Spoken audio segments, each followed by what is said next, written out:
This full moon in Scorpio, occurring on Tuesday, 7:48 p.m. Eastern Time, is officially the end of eclipse season, right? We started with a lunar eclipse, and we are in the last full moon was a lunar eclipse. Then we had our solar, of course, and now we are officially out of eclipse season, although it does take a little more time to settle.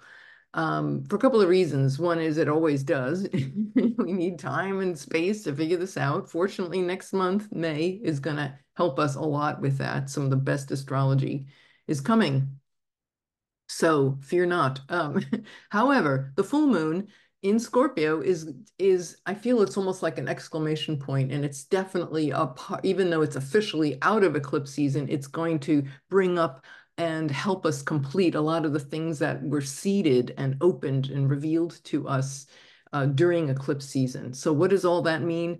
In this video, I'm going to walk you through exactly what this looks like and how we can best navigate that, and what's in store, and also go through the houses. So where is this transformation? What this light that is shining on us? What part of our chart is it going to be occurring in? And so we can get some more clarity. So my name's Irlianna, and I do Hellenistic and modern, blend of Hellenistic and modern astrology. My name is Irlianna Samsara, and it is StarSound Speaks, and welcome back to the podcast, StarSoundAstrology.com. I do readings, so if you are in need of one and needing help in untangling all this and creating a really empowering context for your life for this year into next, I'm happy to help you. So, okay, so let's talk about this full moon in Scorpio. Okay, so this full moon is, of course, it's a very strong Mars emphasis. Why is that? Well, first of all, let's look at the chart. All right, so Mars, Scorpio is ruled by Mars. So here we have it for Washington, D.C., and it's interesting because it's exactly conjunct the ascendant of Washington, D.C. by 1 minute. That's pretty auspicious. So that is definitely this kind of, notice how it's just, whoa, one minute away, and it is like this rebirth, this a new beginning for, of course, the United States, because it's, the capital city. But I want to just talk about this as the collective. As you can see here, it's, except for Pluto here, it is making a square to Pluto, and we'll talk about that momentarily. But notice how so much of the sky here, essentially all of it, is in all the planets and such are lined up. And I've got Algol here. That's a story for another day. Some very powerful aspects coming up. It'll be part of some major transits. So stay tuned on the podcast, because I might even do it for the next episode. I'm going to talk about some powerful transits coming up over the summer, what we need to know about them. They're very important, how they play into the presidential election campaigns, as well as, many other things. But anyway, right now, as you can see here, we got all these planets, and it's between Pisces, Aries, and Taurus. So this part of the zodiac, this is about completions, this dissolution with reality, with Saturn being there. It'll be there for another 2 years. And Mars just passing its conjunction this past week with Saturn. There's a lot of breaking down and breaking away and a dissolution of reality. And then forging, Mars rules Aries, and it's like this eclipse messages, with Mars being the north node ruler of the solar eclipse. 19 degrees of Aries it speaks so broadly and powerfully to new beginnings, endings, new beginnings, that where we are breaking down old patterns and a lot of emotional healing that needed to occur in order to make a fresh start and stand out and connect and embody and step forward as our authentic selves. And then, of course, with this, now that the sun is in Taurus, it's like, okay, we've created this new beginning, and now we want to, Taurus, anchor, fixed earth sign. We want to anchor this new beginning and have it, stabilize it and put some earth underneath our feet, right? Certainly needed after this eclipse season.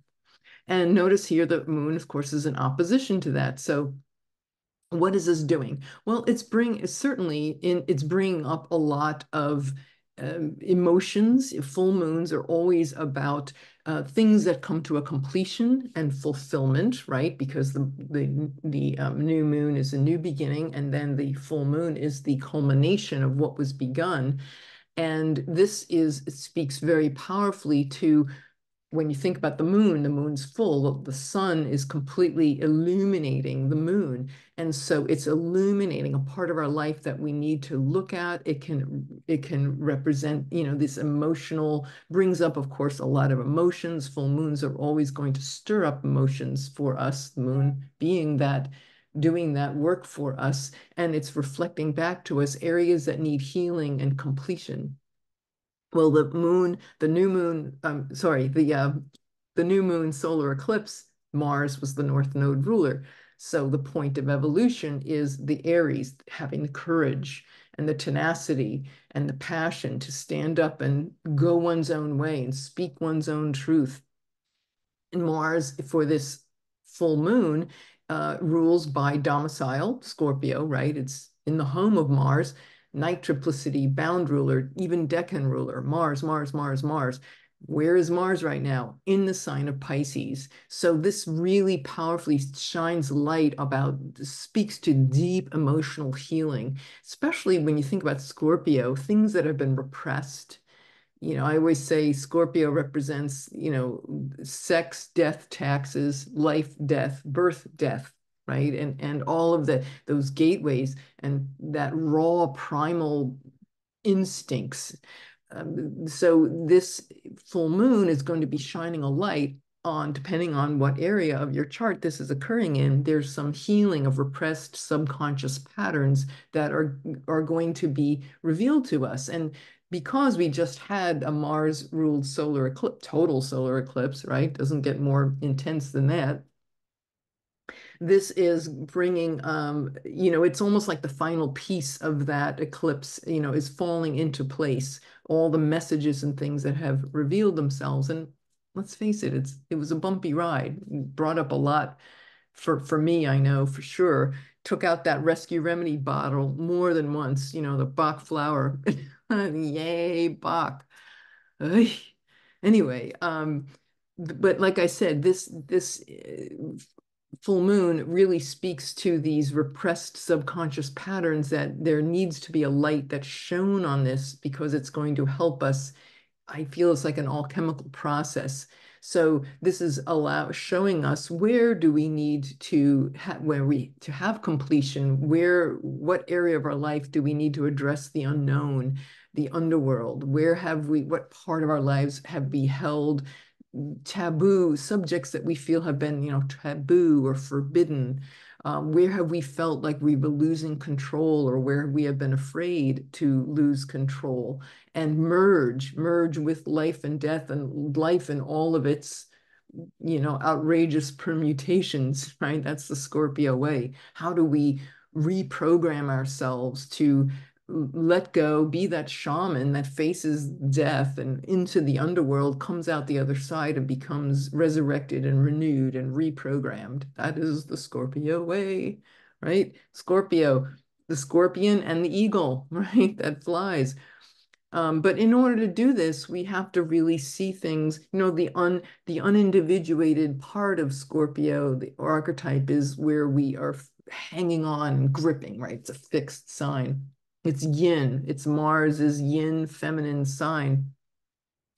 Fixed water. So it's like this, where have we had emotional stagnation? So this new full moon is going to be showing us these things. Fear of losing control, the feeling of needing, vindication, revenge, or self-harm, or sabotage. These are all aspects, shadow work. So this full moon is really going to be highlighting these areas for us, so that it will shine light on what needs to be, kind of like looking under the hood, or looking in that sewer hole and opening it up and going, wow, there's stuff there. And openly embracing the shadow, because knowing that that is, of course, the way through, right? Is to allow these emotions and allow what may be very painful memories and such. With Mars, the ruler, domicile, and like I said, bound a decan ruler, there's a lot of emphasis on, with Mars and currently in Pisces, there's a lot about boundary violations, perhaps, where we have been violated, where we have been violated and having painful emotional memories. Maybe there's sexual repression, something about our identities, or where we lost faith in ourselves, or where others, or maybe even having past Saturn, even authority figures that may have in the past, violated us, or we have felt violated, or where we had to conform to society's ways. So there's a lot there for us to really sit with, that will be presented to us. And who are we? How do we navigate that, when these painful memories come up? Well, luckily, there are so many opportunities, especially now because we've just had our Jupiter-Uranus conjunction. This is the beginning of a whole new synodic cycle that's about 13 years. Jupiter and Uranus last met up in Aries back in, what is it, 2013? And now now we're starting a new cycle with Jupiter, Uranus, and Taurus. This is about the ability to receive wisdom and embody this knowledge and healing trauma. When it's back in Taurus, it's our senses, it's our sense of self-worth and our sensuality and all of these things getting reprogrammed, being able to heal, and by embracing the here and now, letting go of past traumas.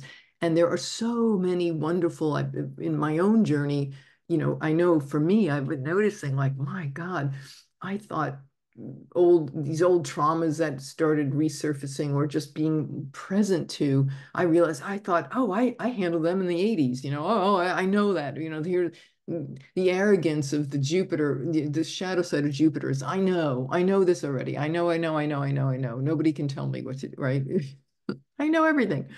And what it has shown me is, like, no, you think that you handled all these things, but guess what? There are still some things running you that you're not aware of. You thought you had handled it all, like in a nice little package.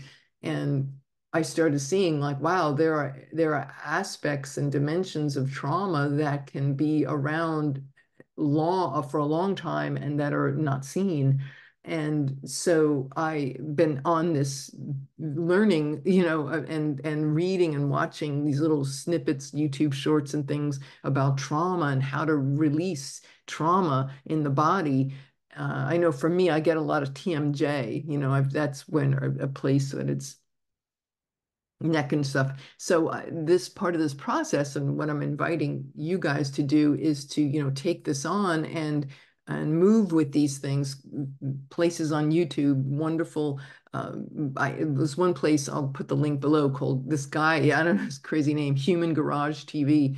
Wonderful stuff about dysregulating the nervous system and re-regulating from dysregulating, and all these things you can do in pressure points that will relieve and release trauma. And it might have been trauma from, like, years ago. So there's this huge opportunity now. And like I said, the eclipses are, quote, over, but this full moon is going to help bring this to completion, or at least a place where we can really move very powerfully forward. Especially next month, we can really anchor and move through these frequencies and, like, anchor more healing.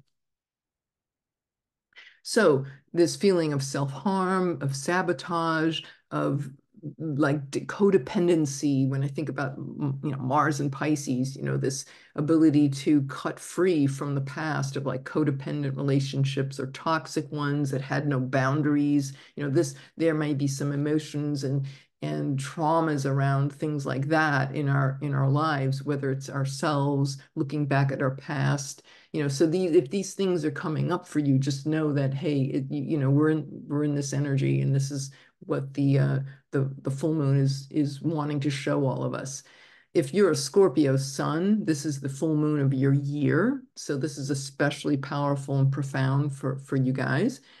Another part of it is that the big feature of this full moon is that it has a square with Pluto. It's a very, very tight square. So, we may be feeling a lot of repressed rage, subconscious patterns and things, and rage about being separated or abandoned, trauma issues, right? Everything shadow Aquarius. What are the things that have kept me from being intimate with myself and intimate with others and feeling separated? So these repressed rage and things may surface.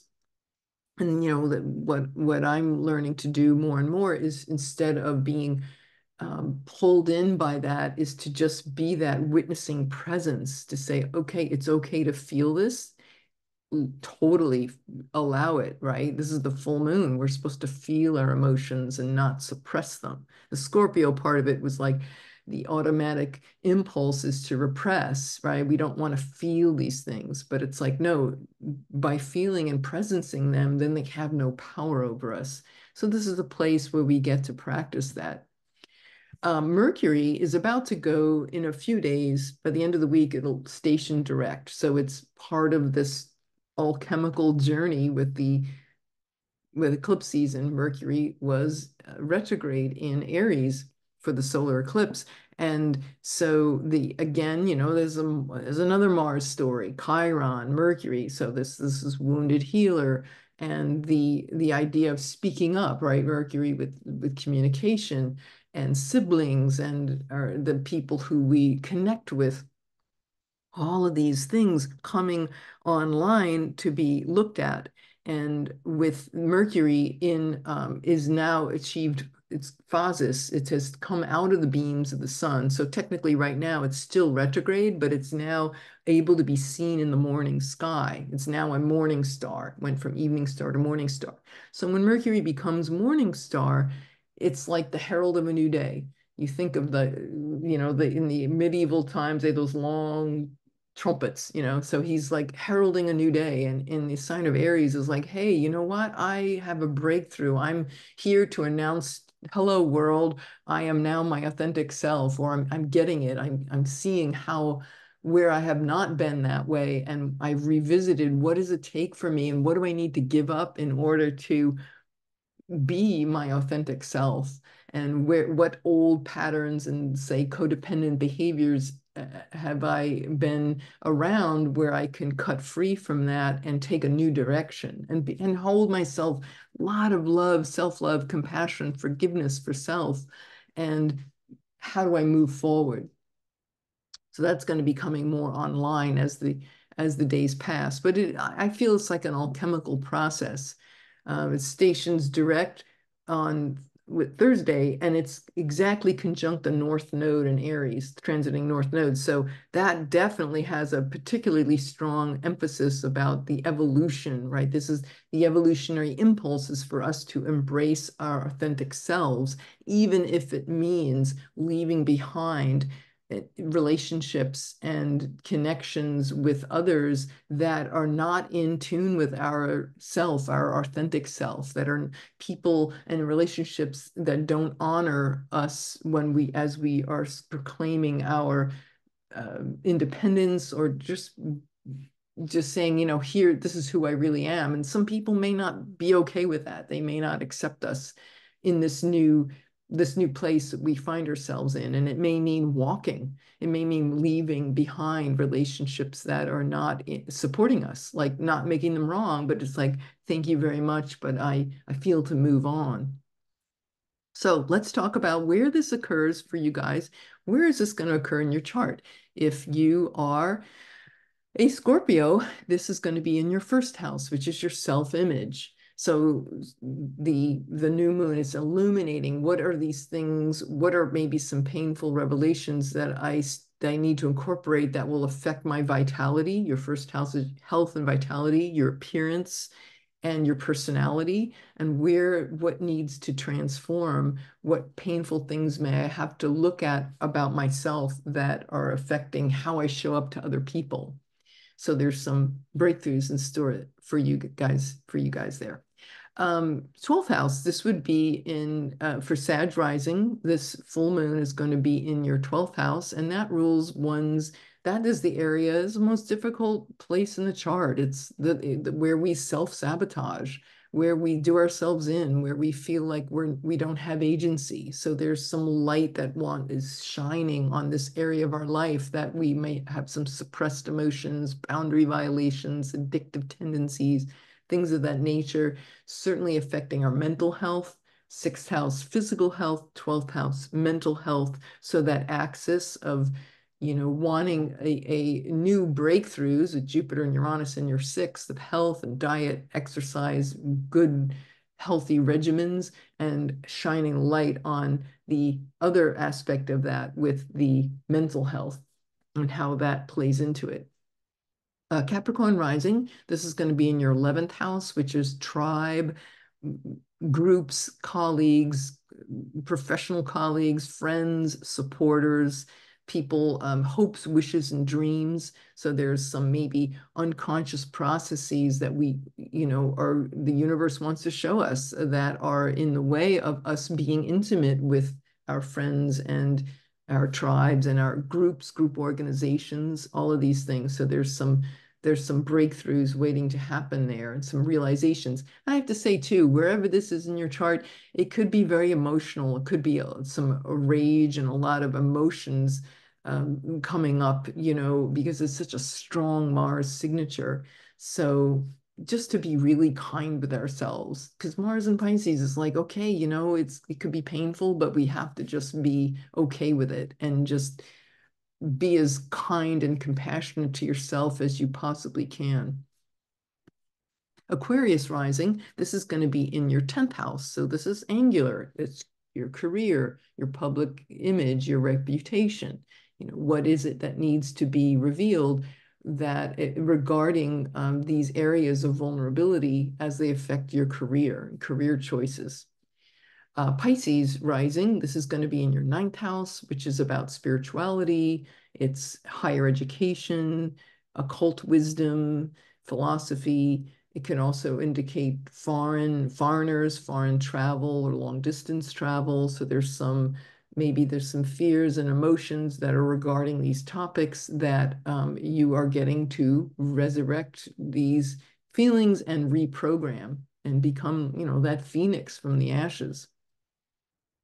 Aries rising, this is going to be in your 8th house, which is a support axis, money and support. So it's the support of others, the finances and resources of others. It can also be the soul bonds, the bonds that we have, what we owe others, not necessarily debt like credit card debt, although it could be that, things like physical debt, but like a soul debt of what we owe others or what debts others owe us. So there's some healing in that area.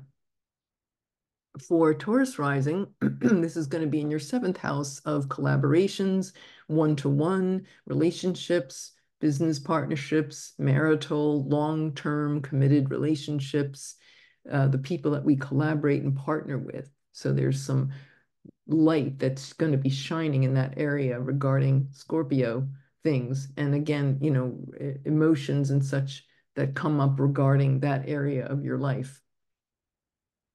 Taurus rising, this is that was for Taurus rising, 7th house. Gemini rising, 6th house. So the 6th house is our physical, our health regimen. It's an area, in the traditional astrology, it was the joy of Mars. So it's like the things that we may struggle with and have to labor at. But it's the things we got to do because we got to do them. So there's some breakthrough there. And so shining a light about maybe there's some repressed emotions and scorpionic things, right? Some deep, dark subjects or things where we have felt taboo that we weren't able to broach. And, again, maybe things that have come up for us with the with the Taurus. Sorry, what am I saying?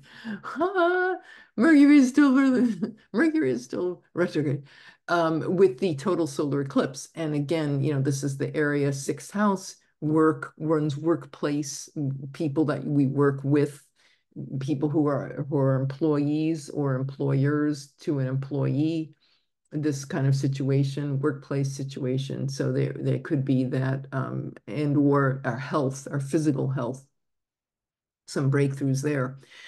Let's see, Cancer risings. This is going to be in your fifth house, which is your children. Maybe it's childhood, family, maybe letting go of old patterns around, how we were brought up, whether it's ourselves as children or childhood or having our own children, some breakthroughs waiting to happen in that area. And it could also be children of the mind, where it's not, if you don't have children, it could be projects and creative projects, one's creativity, things that are near and dear to us for creative projects, where we find pleasure, fun, amusement, pleasure, the pleasures of life, romance, sex and dating, that's the fifth house, where we find pleasure of all kinds. Excuse me. So that full moon would be doing its magic for you Cancer risings in that area of your life. Leo risings, this is going to be angular for you too. It's going to be in the fourth house, which is your family and your home, family environment, your genealogy, ancestors, ancestral matters, maybe painful memories and things from the past. Maybe there were violations, things, and allowing ourselves to experience these things. Fourth house is also a property, real estate, so matters regarding that might come into the play as well. For Virgo risings, this is going to be in your third house of siblings and cousins, in-laws, neighbors. Did I say siblings? Yes, cousins, are people who are related with our local community. It's also about learning and communication, writing, how we speak and connect with each other. So there could be some painful emotional memories around where have we suppressed ourselves in these areas.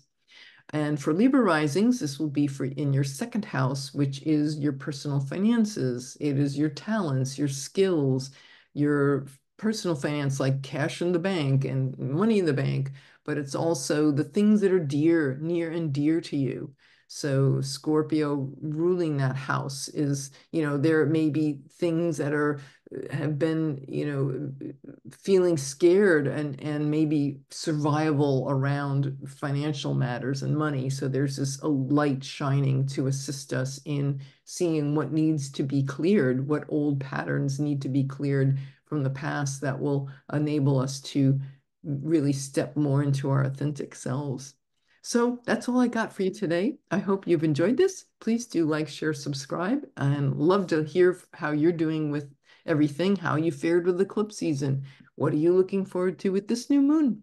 So, all right, I will see you all soon. And so again, my name's Irlianna, StarSound Speaks, StarSoundastrology.com, and I'll see you soon. All right, guys, take care. Have a good one.